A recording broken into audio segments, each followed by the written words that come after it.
Welcome to the podcast. We Do Recover with Jared Miller, your host. And I'm Dr. Terry Sellers, your co-host. This is a podcast about recovery from addiction. We want to talk about what successful recovery can look like. Brought to you by Steps Recovery Center and the St. George Hilton Garden Inn. You're listening to We Do Recover, a podcast where we celebrate people's lives in recovery. I'm your host of this thing, Jared Miller. Today I'm joined by the producer, Sean Denovan. Hey. And we have a special featured guest for you, Jean Singleton. Good morning. It feels like a dance club to get started. I like that. The intro music is killer, right? Yeah.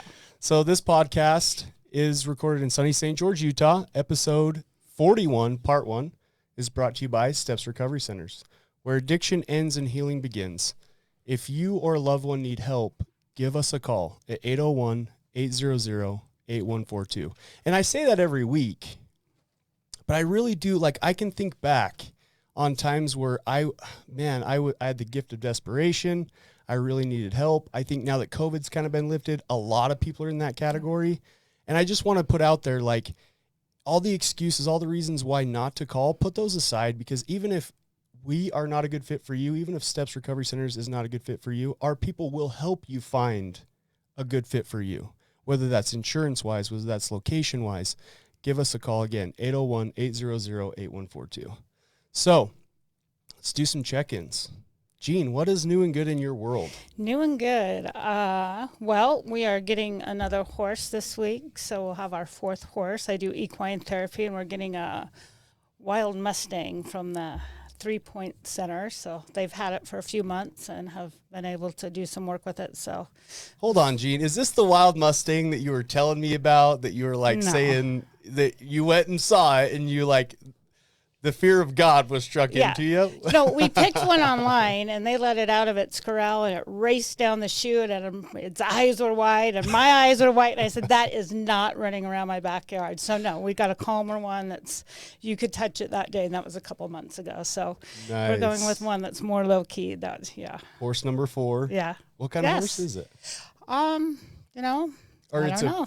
It's a Mustang, you said, right? Yeah, a Mustang. She already answered that question.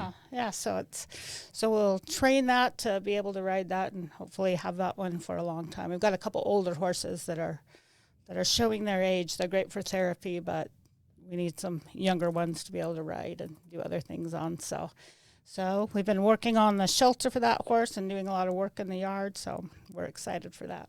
Nice. Yeah. I like it. My new and good is I actually got assigned a co-client with you and a co-client with Shalise. So I'm officially doing individuals. Yeah. I call them indies because I like to be weird and cool. Oh. So I'm like, that indie, right? I relate everything back to football because as some of you know, I'm an old football coach. And so you had group drills and then you had individual drills. And so I kind of correlate the two in my brain. It works for me. Oh, that's good. That's good. You have some... It was nice to do that session with you this week. You have some things that I don't see or haven't thought about. I like how you challenged her at the end to speak in every group and kind of do that. So I'm excited to learn from you as well. So, thank you. Yeah. I look up to you. I really do. You do fantastic stuff. So I appreciate that. It means a lot coming from you. Yeah. I've been impressed with you from when I met you, when you came and told your story the first time and talked about all the books you read. So I bought all the books and they're good books, right? Yeah. Yep. And awesome. Following you. So. Thank you, Jean. You're welcome. So there's my new and good. Sean, do you got a new and good? Not an old and bad, buddy. No? The bike is 100% working. Yeah. So I fixed the engine. Then had an oil leak. Fixed the oil leak. There you go. Short and sweet. It's as good as new. It's ready. It's ready to roll. I got new bags on the side, and we're ready for a 1,000-mile ride next weekend. Nice. I like it. So see, it's good. Hey, I need to rent a bike and let's just go on a trip somewhere. Let's just throw a dart at a map. You tell me where, man. Of Utah. A map of Utah. Oh, you want to do a short ride. I see. Okay. Yeah. Come on, let's go up to the Canadian border or something. Yeah, no, I'm good on that. We'll go to Austin and back just for the heck of it. I'm good on that, buddy. No? No. You want to ride to Ivans and back. Yeah, see, that'd be cool. Like Gunlock.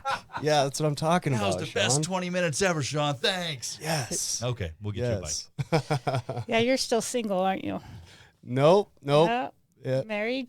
next month. yeah. Engaged. Yep. Marriage is coming up. I mean, not married yet that you think you can just make plans like that. Oh, right? yeah. Yeah. Oh yeah, I'm married too. I have to involve my wife with that. Yeah, there's that part, I guess. So She's reining us both in on Uh, jeez, who brought you here? know. Breaking everybody down. here. Well, cool. So, Gene, yes. what do you know? Well, first of all, let's hear a little bit about you. Like, where were you born, raised? Just kind of give us a brief little backstory. Okay, so I was born in Salt Lake, went to Cottonwood High School, had a pretty good childhood. I was raised in the predominant religion, and I had experiences growing up that I believed in that and always had faith in that. So that spirituality is a part of my story, and religion is a part of my story. So When you say the dominant religion, we have a lot of listeners from Okay. out of state as Oh, well. okay. So it's based in Christianity. It's the Yeah. LDS Church, Right, Latter-day right. Saints. Right. So I was born in that faith. As I grew up, my dad drank on weekends, and he would drink a fifth on Friday night and a fifth on Saturday night. When I was 12, he quit drinking and had some experiences and started going to church with the rest of the family. So that kind of set in my mind that there must be something to this and I had I was a spiritual kid as well. I had spiritual feelings and knew that there was something out there. So I was raised that way and didn't have really any trauma, just normal kind of trauma. I think that any teenagers had, not feeling good enough, wanting to be better at this and better at that. And so Inadequacy, Yeah, unworthiness, maybe. Exactly. Definitely unworthiness. I think that most high schoolers would kind of feel that way. So, so I went away to college. I went to Cedar City in college, and I read a book called Parenting with Love and Logic when I had my daughter, and it talked about being raised by the generals, and it was like my way or the highway. And when people that are raised that way get on their own, they kind of make bad decisions. And so when I went away to college, I decided I was going to rebel. So in my mind, I was going to rebel for, a little while and then go back to the things that I believed. But I went and I joined a sorority, which I enjoyed, and I started to drink. And when I drank, all of that insecurity left, and I was funny, and I was the life of the party, and you have these extra emotions, and you love everyone you're with. And so this was it. It was I loved it from right away. And right away, I drank alcoholically. We just drank on weekends in college. I didn't start I just have daily one drinking. question before. Yeah. Did you date a guy that drove a motorcycle? I have, but not at that time. Oh, okay.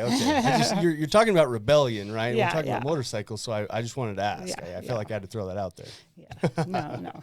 No, not in college. So I started to drink in college, and as I started to drink in college, since we just did it on weekends, I still got good grades and did okay, but I was deceptive, and I think I always kind of had some kind of deception with me. I used to think, I'm a Scorpio, so I get to be deceptive. So I was lying to my family at home who were paying for my college and giving me, I went to college in 1988, so they were giving me $200 a month spending money and paying for my college. So I didn't have to work, and so when I'd have the phone calls or go home to visit, I would tell them the things they wanted to hear and made up this elaborate story of the things I was doing. So being dishonest was a part of who I was, and I think I had done that as a teenager as well. So I'm going to college, and we're not supposed to drink in our apartments, but we do anyway, and we break all the rules, and it's my sophomore year now, and my sophomore year, I got an apartment with one of my old roommates, but we got it with 4 other girls that were not people that drank or partied or did anything, and we were the worst roommates. We would have parties in the house with people, and we didn't respect them at all. Well, one night, I was dating a guy from Las Vegas, and we ran up to the apartment, and he fell on a beer bottle and cut his hand. Ooh. Yeah, so it was bleeding, and there was a blood trail from my car up to the bathroom in our house, all the way out. And when my roommates woke up, they saw the blood trail, but they couldn't find us because we had taken them to the hospital. And so, so that was kind of traumatic for them. I can just like think, right? Like those poor roommates were like, somebody died. Yes. Like somebody has gotten murdered in our apartment complex. Yeah. Oh man. Yeah. So that was kind of the end for them. So they told our landlord, and I was studying for finals, and my parents called and said, "You have to get home right now. We found out you've been drinking. Even you've done some drugs." And when the landlord called my mom and told her these things, my mom said on the phone, "Oh, no, not our daughter. You've got the wrong person." Oh, yeah. And Yeah, for sure. yeah, so I came home and I was humbled for a while. Because you were so good at being deceptive. Yes. Right, G? Yeah. I had the story. So I came home, and I think it was for one semester. I just got a little job, and my parents at that time said that they weren't going to pay for college anymore.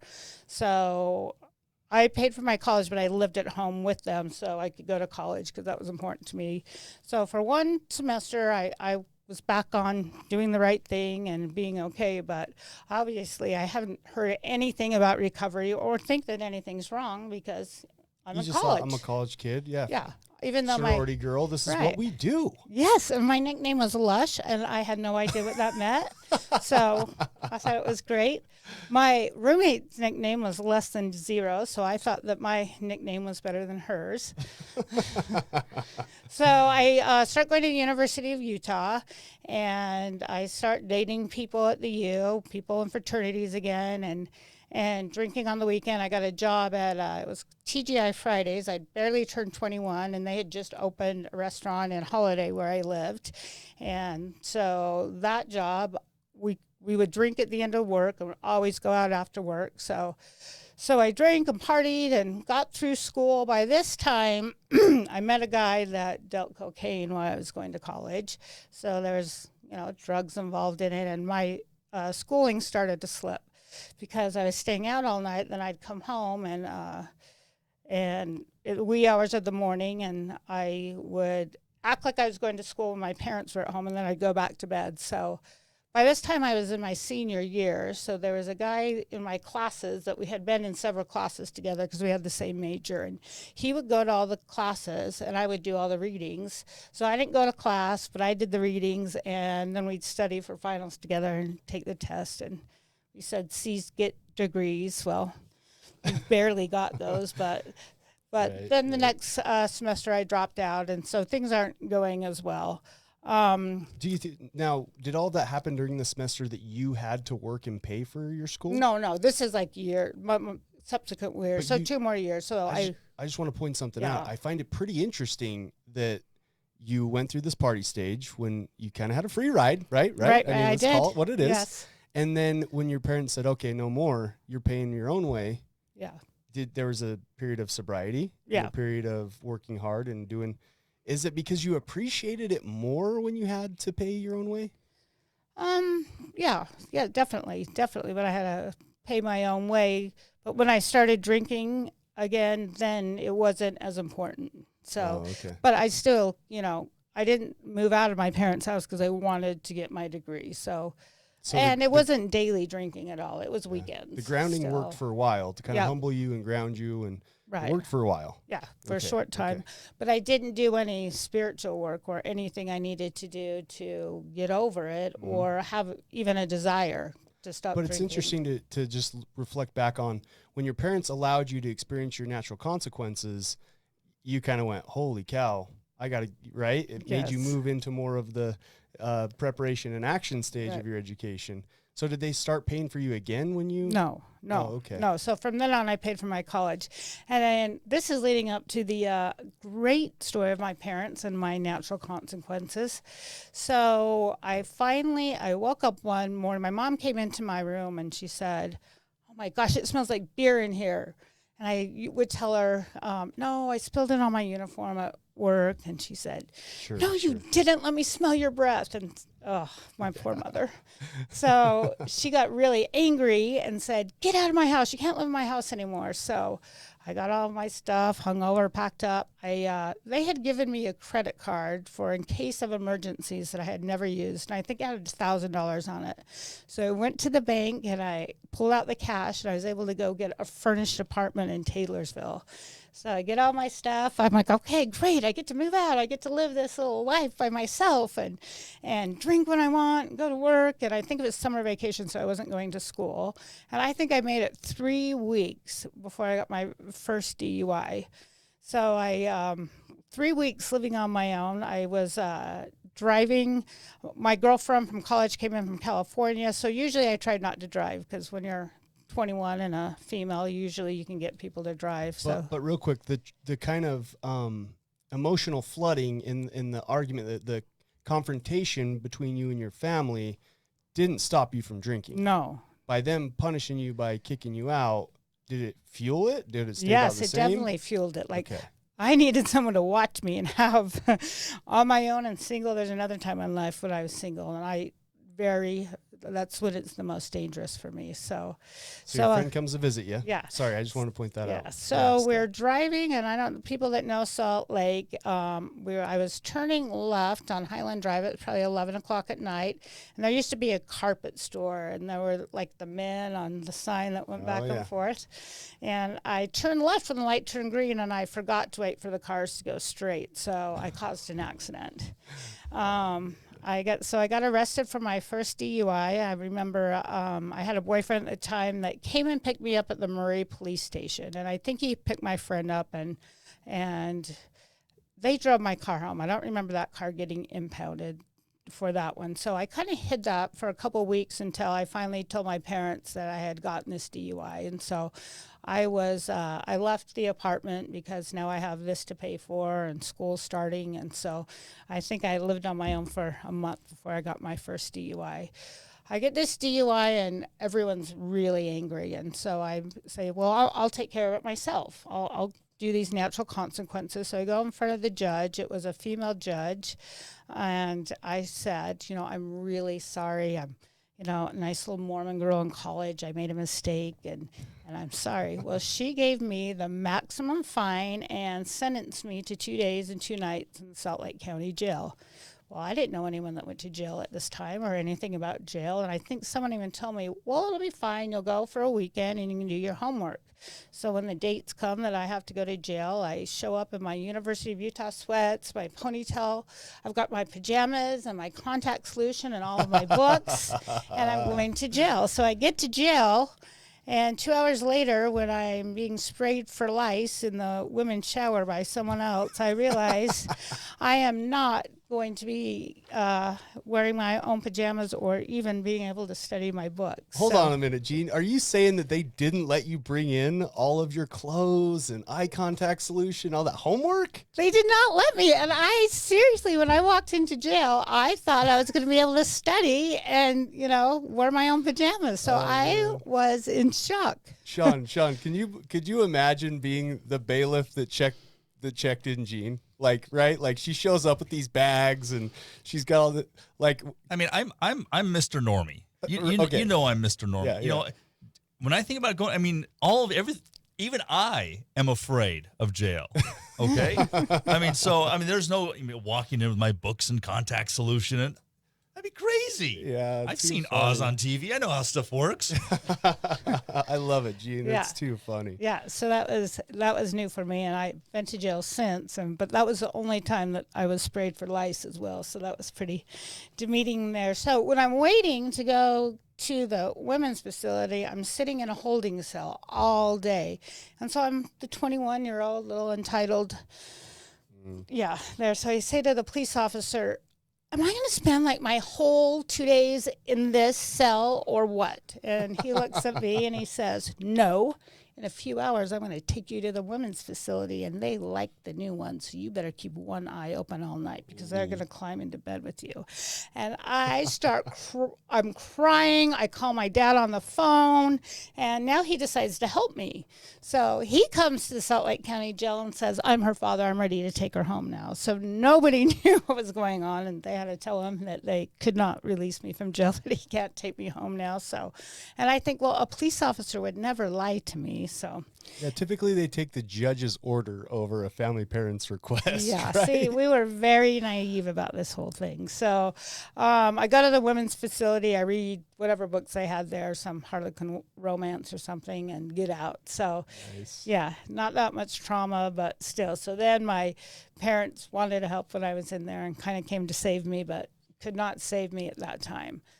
Oh, I got to go quicker because we're almost at the break. So my life ends up like my first DUI, then I get one 6 months later, still in college. This time for my graduation present, they pay for an attorney.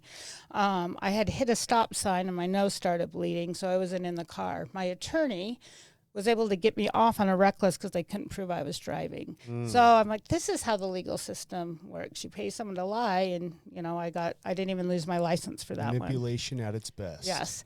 So my life continues, and I get married as a senior in college, and I marry a fraternity president, and it's great because he's an alcoholic and his parents are alcoholics, and so I get to go, oh, look, family, I'm going to do this. Well, we got married because I was pregnant, and the stick turned blue, so we went to Vegas and got married 18 days later, hoping to get something over on someone, but Was it Elvis? no, it wasn't. It was actually Reverend Cotton. So Okay. yeah. So we get married and work together for 13 years, and I raised my daughter in addiction. And by the time I'm around 35, we are drinking every day. I've had another DUI arrest that I kind of get off that one because the judge says, have you ever had a DUI before? And I say no. So that's kind of number 3. I get another DUI right before Christmas with my daughter in the car. My parents were on a mission at this time, I remember. So that one was devastating. It was right before Christmas. So the money we had for Christmas, we had to get my car out of impound, and didn't have a lot for her Christmas. When we woke up on Christmas, there were all these presents on our front door for my daughter. So someone had kind of done a sub for Santa for us that year. So some great blessings in my life. So that one I had to do 2 weeks in jail, and then, but I got out for work release. So now I've got about 4 DUIs, and I'm in my late 30s. My husband has divorced me by now because I'm losing jobs. I'm drinking every day. Probably for the last 10 years, I'm drinking every day and shaking in the morning and going to get a pint just so I can not throw up. And so it's taken over my life, and I really can't function. And I'm During those times, yeah. did you ever have the desire to stop? Yeah, I would. I would lose a job. I would get a DUI and I would stop. And I would go to AA for a minute, especially when I got that DUI with my daughter in the car. So I did stop for maybe 3 months and was introduced to the AA program. So I would stop during those times. And right before my divorce, I stopped for 6 months, did really well, got a job as a waitress, ended up the general manager within a few months, and we came to St. George to visit my parents. We went to Mesquite, and I said, husband, let's just share a bottle of wine because I'm going to make this great salary now and life is going to be good. He said, okay, but, we like you sober. So I'm drinking this glass of wine, and right halfway through the glass of wine, my addiction kicks in, and I'm like, I'm getting more. I'm going to get more tonight. I'm going to drink in the morning, and I was drunk for the next 6 months. I had the keys to the liquor closet at my job, and I was drunk at work. I was drunk in the morning. I was drunk for 6 months, and that's when my husband finally divorced me, and I came to St. George to get sober for the first time. You literally just described unmanageability. Yeah. Right? Yeah. Yeah, Awesome. 6 months, and that's step 2 is that insanity that after a period of sobriety, I can drink like a normal person. And so many times in my drinking career when I would get sober for something, as long as I was sober for a while, I knew what it was like to be sober. I liked it. I, ran and lost weight, and I was healthy, and I woke up feeling good. I, had been throwing up every morning for years, and I wanted to be sober, but I wasn't doing anything to get that addiction to go away. It was always screaming, always having those cravings. So my husband finally dropped me off in St. George at my parents', and I was like, okay, I'm ready. I want a new way of life. And so I'm an extremist. So like first time I got married in Vegas in a grass skirt and a bikini top. And now I think, you know what's missing in my life? I need to go to that temple. So I think we have LDS, you live worthy at that time for a year and do certain things and do a repentance process, and you can have a temple recommend. So I assume that if I do this, then, and in my head, I felt like the Wizard of Oz lives there. And when I go to the temple, I will be able to, all my dreams are going to be met. So all that emptiness is going to be gone, and I'm going to be fixed. So I'm sober for a year until I get to go to this temple, and I'm being completely honest, and I'm going to meetings. I'm doing our 12 steps and the LDS 12 steps, and I'm really, in my mind, doing all the things I need to do. Yeah, let's stop right there on that cliffhanger. Join us for part 2, where we find out how that narrative in her head worked out. We got a quick little 30-second commercial break from our sponsor. Thank you guys. Join us in part 2. You are listening to We Do Recover with Jared Miller and co-hosted by Dr. Terry Sellers. We'll be right back after this short break with more of We Do Recover with Jared Miller, sponsored by Steps Recovery Center and the Hilton Garden Inn. I'm Desmond Lomax, one of the clinical executives here at Steps Recovery, and once you become in the Steps family, you're just a part of the Steps family. A lot of us have overcome substances, overcome addiction, and now we're able to help other people. Second of all, we're also going to help you in a way where you can afford to be helped. Third of all, we're going to give you the same quality that many organizations are charging 2 to 3 times, and it's more about you than it is about our organization.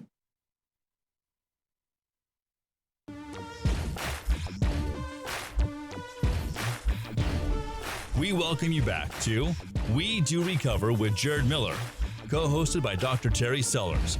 Brought to you by Steps Recovery Center and the St. George Hilton Garden Inn. And now with part 2 of our podcast, Jared Miller and Dr. Terry Sellers. Thank you. Welcome back. So episode 41 part 2 is rolling out. Episode 41 part 2 actually is brought to you by the Hilton Garden Inn. It's always sunny and bright at the Hilton Garden Inn in St. George, Utah. So if you're traveling through southern Utah, give them a Google search. Just type in Hilton Garden Inn, St. George, Utah. They have amazing amenities. Or if you're wanting to plan a getaway, St. George is a beautiful place. We got a lot of beautiful red rock. Just give the Hilton Garden Inn a Google search. They are amazing. So clean. Love them. Love the place. Can't speak highly enough about them. So before that little break, Yes. Jean took us up to, you had this epiphany. Yes. You came to this narrative in your head that all it was going to take is, and I don't want to make fun of this because getting to the temple is a serious thing. Right.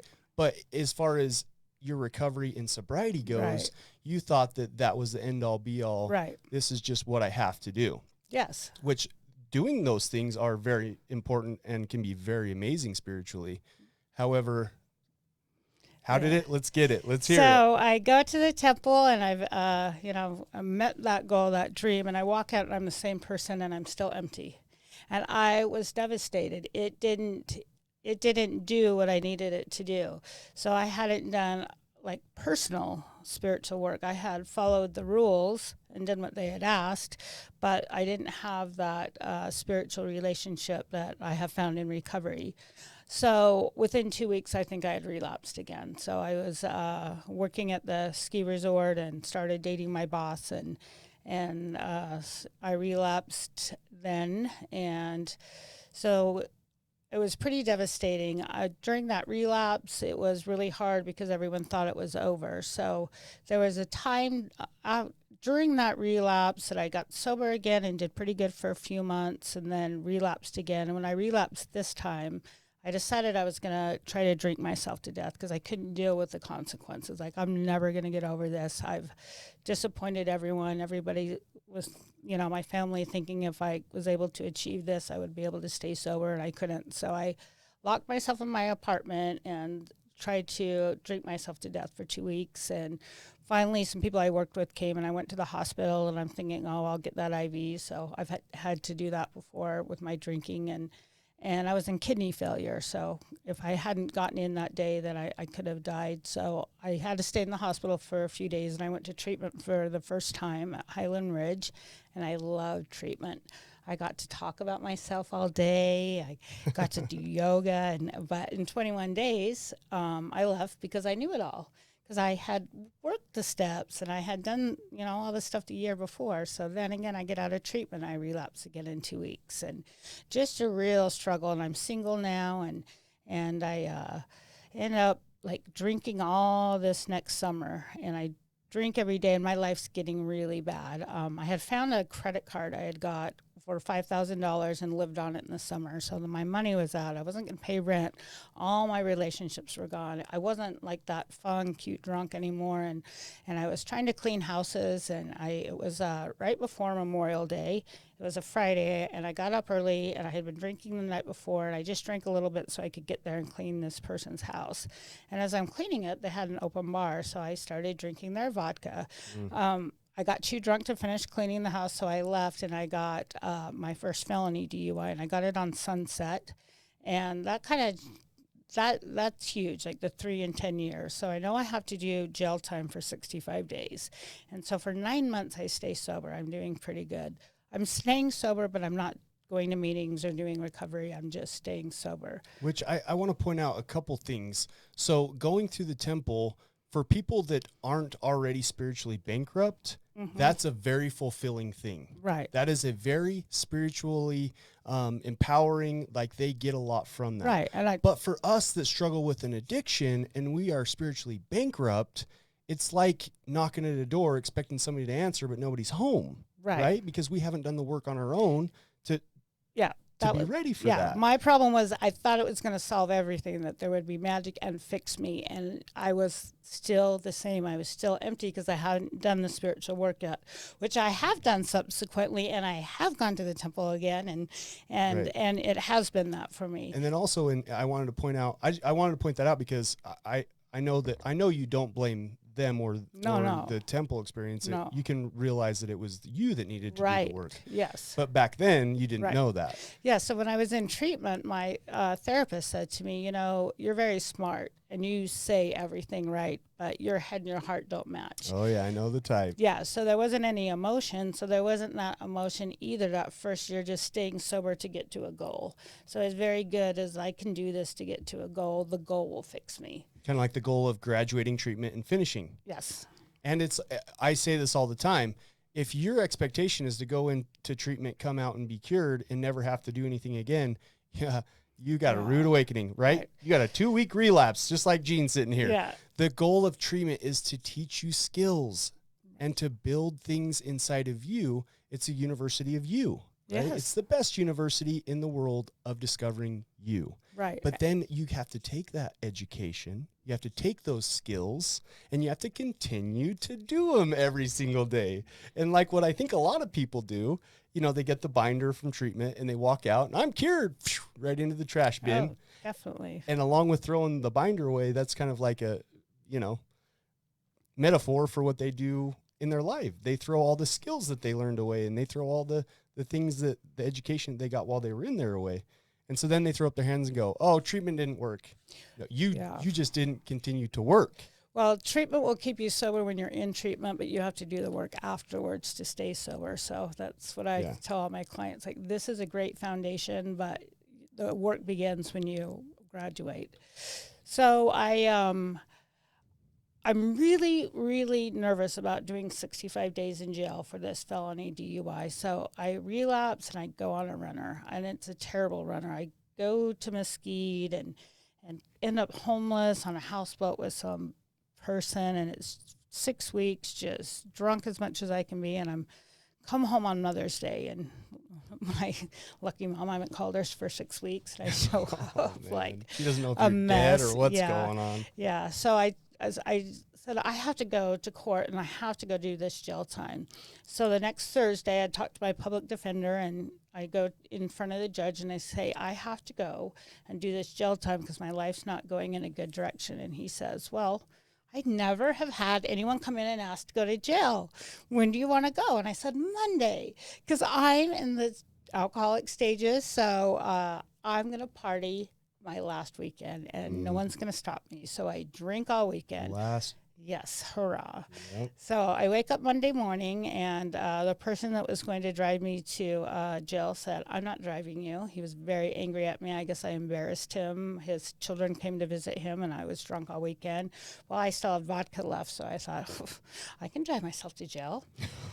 I stop at the liquor store, and I drive myself to jail, and I get a DUI on my way to serve time for jail. Gene. So, yes.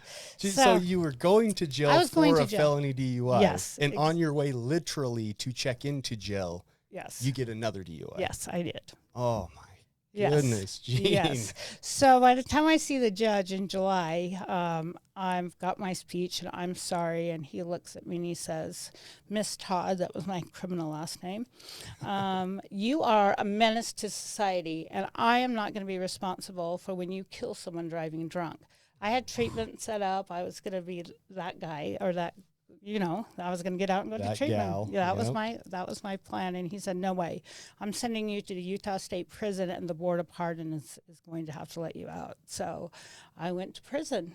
And I did a year from the day I walked into jail out when I went to prison. When I went to prison, I kind of looked at my life and I said, oh my gosh, what have I done? What have I done? The only amount of incarceration time you'd done prior to that was the 2 days, the 2 day I commitment. got the 2 weeks also, but I had okay. work release. So less than a month. Yeah. Oh, and you yeah, get sent to Utah, the Utah prison. Yeah. So when I got to prison, I was ready to do anything I could to change my life. And I went to church all the time. I trained for my first marathon. You could buy running shoes in prison, and they had a track. I taught classes because I had my degree. So I had watched The Secret before, and I decided that I'm going to be in gratitude. When I was in prison, I met women that had killed people driving drunk. My blood alcohol for both my felony DUIs was a 0.34 and a 0.35. I was on a death run, and I was putting everybody at risk. And I wasn't quite humble yet, but it happened during my time in prison when I got to meet those women that were there for 10 years because of what they had done. So I did my work in prison, and I stayed in gratitude, and I got my spirituality. When I got out of prison in June, my life was amazing quickly. I had kind of done that vision board, and we were talking earlier about those things you really wanted in your life, and I wanted to go back to church, and I wanted to get married in the temple again. I was ready for that life, and I had done the spiritual work. I met my husband. I had an old Match.com or LDS Planet thing written out. Like bio. Profile. Yeah. And I just got my hair done, and so I signed up for that, and my current husband responded back, and so we went on a date. I think I rode my bike. We met at the library because I didn't have a driver's license at the time, and we hit it off. And in his request, he said, if you can't get married in the temple, don't respond to this. Well, I responded, said, I can't now, but I'm in recovery and I'm in a repentance process. So that checked out okay, and we started dating. Good for him for not looking past and giving you a shot. Like this is my favorite part of all of these stories when people come on. Part one, getting through your backstory is good because it's relatability. But if you're listening to this and you're thinking to yourself, I'm way too far gone, there's no hope for me, right? Like, tune into this because the gift of desperation is real, and it doesn't matter if you're homeless, doesn't matter if you're in prison, right? Like, this is the beautiful part. Oh, beautiful. It was like all those dreams. And our AA book says sometimes quickly, sometimes slowly, because I had done the work. We've been dating for 2 weeks now, and both of my husband's sons are police officers in Salt Lake. And so I finally have to go, there's a little more to my story than I'm in recovery. I'm on parole. I got out of prison 2 weeks ago. And yeah, because you know that they can just run your name and find out that information, right? Yeah, so and I have no idea if they have or what has happened, but they let me drive their kids in my car. And part of that was I had to have the interlocks. Well, part of the story was I was supposed to lose my driver's license for 3 years. So I get out of prison after a year, and within 3 months I'm able to get it back. I just have to have the interlock in my car for 5 years, and what a trade. So to be able to drive and do that. So I meet Jeff, and we date for over a year. year and a half before we get married. I still had, I may be in recovery, but there's still a lot of work I need to do on myself. And we break up for a while and get back together. But I go back to church, and I'm working with a bishop that, I'm his first. He's a new bishop, and I get to tell him I'm out of prison, and he's like, wow. So I work with him, and by August, he says, I have a calling for you. So callings are things that we do in the church that, service commitments. Yeah, help us serve. He goes, this is straight from God. And he called me to be the Young Women's president. So I'm not even 6 months out of prison, and I get called to be Young Women's president. I have the breathalyzer in my car, and I'm driving all these young women around, and they're saying, what is that? What is that, Sister Todd? I'm like, it is your young leaders, women living the atonement. So, I love that. Yes, I love that. So so things are going good, and I'm sober for 2 years, and my daughter calls me up, and she asks me if I'll be her college roommate. And I'm like, oh, this is awesome. I'm going to be able to, when she was a junior, I was in prison. So now that, I've been sober for 2 years, she's going to have me be her roommate. So we get this apartment in Provo. I take a break from Jeff for a while, and I get to Provo, and it's got a pool, and it's a Friday. Friday I get there. My daughter's not coming till Sunday. And guess what goes through my mind? I can totally get away with this. I'm going to go to the liquor store and no one will know, because, I think. Mr. Hyde speaks up and says, stop listening to Dr. Jekyll. We know what's good for us, and we have a window of opportunity. Yes. So I go to the liquor store, and I breathe it in my breathalyzer to drive home. And I get drunk, and wow, I'm back. I feel that kind of, the first few drinks, and then you get really guilty, and it's terrible. Well, my daughter shows up on a Saturday, and I'm still drinking. Devastated. Like, how could you do this to me, Mom? I never want to see you again. I'm not going to do this with you. So I relapsed that summer. After she left that day, it was a Sunday. I could not sit in my feelings. And I went to the store. I had to walk because I had the breathalyzer in my car, and I didn't think I could blow into it. And I bought rubbing alcohol, and I drank 2 bottles of rubbing alcohol, and ended up in the emergency room. And I went to BMed. So, those of you that have to go to BMed for suicide attempt, that's where I was. I met a counselor that said to me, Jean, why do you have to be perfect?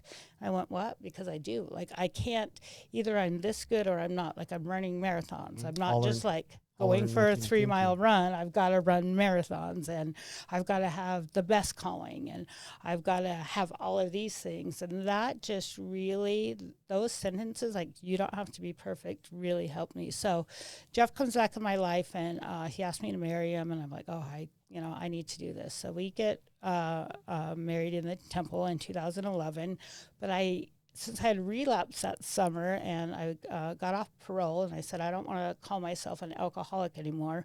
I continued to relapse during the first 5 years of our marriage. I finally get into the Sudsy program, and I'm so excited. And I'm like, oh my gosh, I've wanted to do this since I went to treatment the first time. So I get this job, and I'm doing my stuff, and I start writing papers about my old addiction. So it's all coming back. So I'm kind of relapsing a little bit here and there.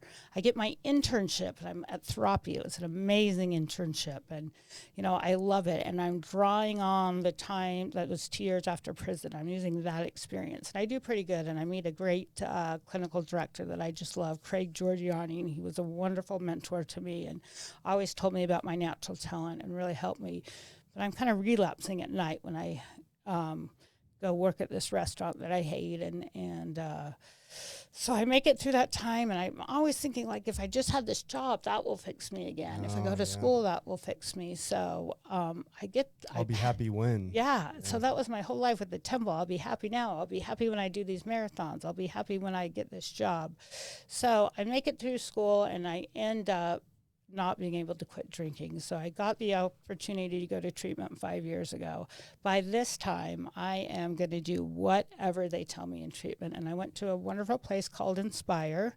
And I met Drew there, who you had last week. And that this time, whatever you tell me, I'm going to do. And that's when when I went to AA, 90 meetings in 90 days when I got out, did the sponsor, worked the steps. I had already been given so much. I didn't have to go to the rock bottom. I did when I was in prison.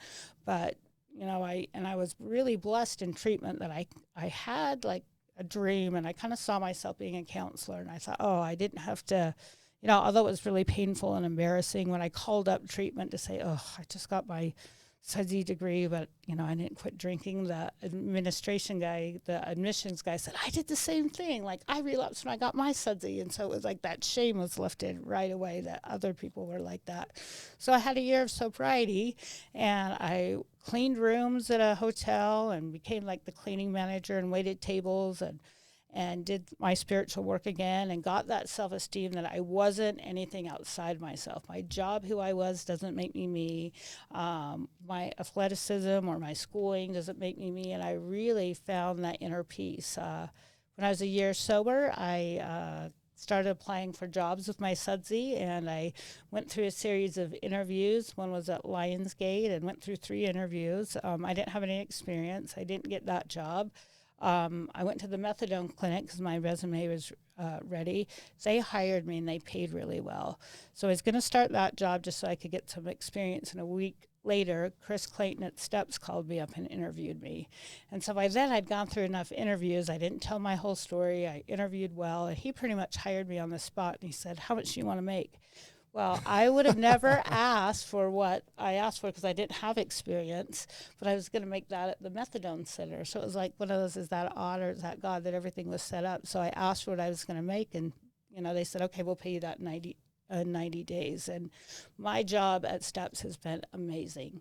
It is like my purpose. It was, even when I get out of God's way and follow his plan, my life is incredible. And I love my clients. That is, I've been blessed with everything I've been through to have just great empathy for their pain, and always believe them. Sometimes to my, at least I have people around me like clinical directors and other staff members to help me deal with some of the things that I may be too nice at. But it's just so fulfilling, as as you're doing it we were walking in to say, today, and you're saying, is it really work? I mean, can you call it work? And it's like, no, I talk about myself all day and I get paid for it. And, and it is. It's been an amazing career. And it's been, my husband loved horses. And through our marriage, he got a couple of horses, and I rode with him. And last year, Ty Hansen asked me if I would go train to be an equine therapist.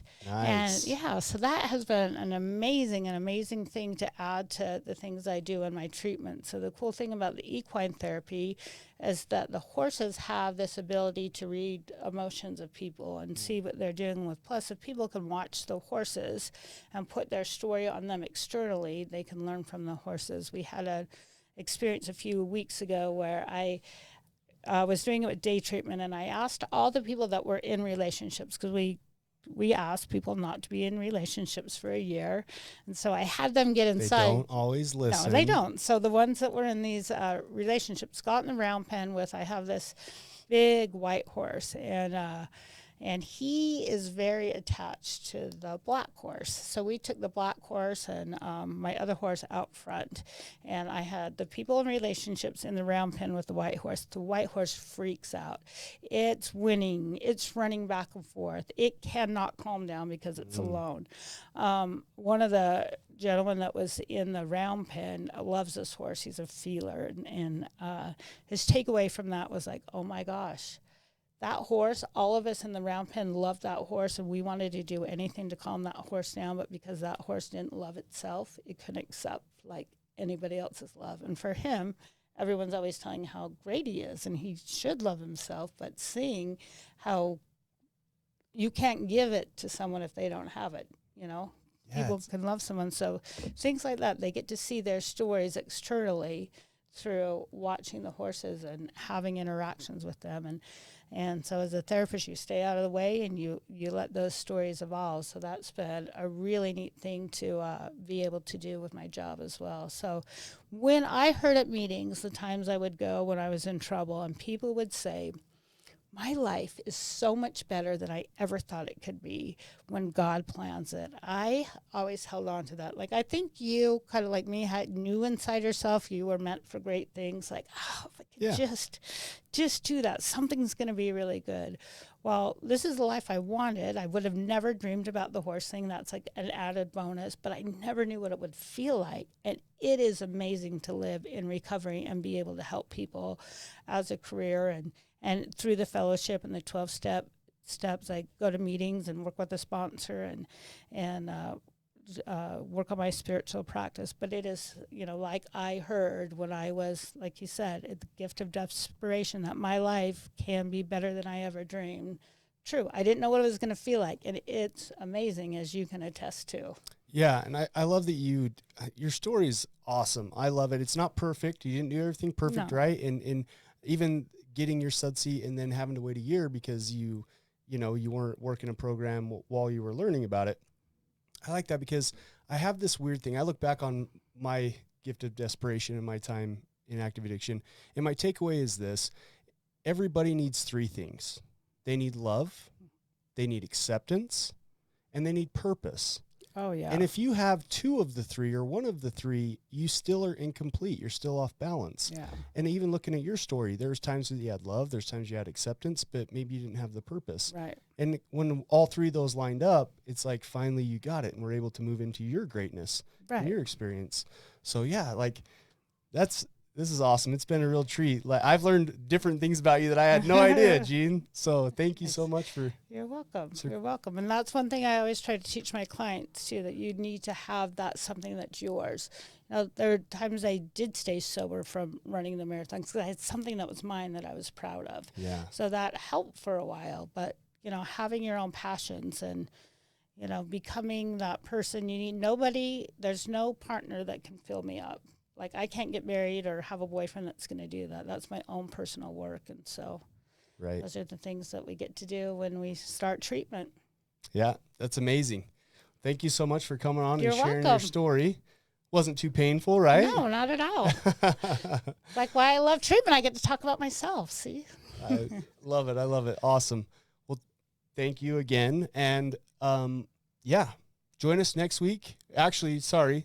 I knew that there was a next week. Next week, we're going to take a break. Sean's leaving town on us. Sorry. Freaking Sean. And I'm moving into a house. So that's pretty exciting. I get to do that today. Yeah. So thank you guys so much. This has been awesome. We'll see you in 2 weeks from now. Stay safe. Thank you for joining us today on We Do Recover with Jared Miller. Help us spread our message of hope. Like, comment, and share. If you have any topics or ideas for future shows, please share that on our Facebook page. That Facebook page is We Do Recover with Jared Miller. If you or a loved one needs help, please reach out to us. Again, thank you for listening. Brought to you by Steps Recovery Center and the St. George Hilton Garden Inn.